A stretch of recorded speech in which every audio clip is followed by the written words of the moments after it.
നമസ്കാരം, സിറ്റി ന്യൂസിലേക്ക് സ്വാഗതം. 7ാം പെൻഷൻ പരിഷ്കരണത്തിലെ അപാകതകൾ 4 വർഷം പിന്നിടുമ്പോഴും പരിഹരിക്കുന്നതിനോ ചർച്ച നടത്തുന്നതിന് തയ്യാറാകാത്ത സർക്കാരിന്റെ ജനാധിപത്യ വിരുദ്ധ നിലപാടിൽ പ്രതിഷേധിച്ചും വിവിധ ആവശ്യങ്ങൾ ഉന്നയിച്ചും action council of retired college and university teachers of Kerala Kannur കലക്ടറേറ്റിന് മുന്നിൽ മേഖലാ ധർണ നടത്തി. കെ.വി. സുമേഷ് MLA ഉദ്ഘാടനം ചെയ്തു.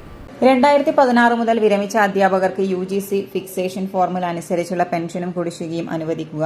2006 മുതൽ 2009 വരെയും 2016 മുതൽ 2019 വരെയുമുള്ള കാലയളവിൽ നിഷേധിക്കപ്പെട്ട പെൻഷൻ പരിഷ്കരണ കുടിശ്ശിക അനുവദിക്കുക. 2016 മാർച്ച് മെയ് മാസങ്ങളിൽ വിരമിച്ച അധ്യാപകരുടെ പെൻഷൻ ഫിക്സേഷൻ അപാകതകൾ പരിഹരിക്കുക. 80 വയസ്സ് കഴിഞ്ഞ മുതിർന്ന പെൻഷൻകാർക്ക് special care allowance, additional care allowance അനുവദിക്കുക തുടങ്ങിയ ആവശ്യങ്ങൾ ഉന്നയിച്ചായിരുന്നു സമരം. M. അശോകൻ സ്വാഗതം പറഞ്ഞു. Doctor A.P. കുട്ടികൃഷ്ണൻ അധ്യക്ഷത വഹിച്ചു. NG യൂണിയൻ ജില്ലാ president Harish Kumar, doctor Shanavas, AKPCTA ജില്ലാ സെക്രട്ടറി ഷനോജ്, TV ബാലൻ, ഓമന പങ്കൻ തുടങ്ങിയവർ സംസാരിച്ചു.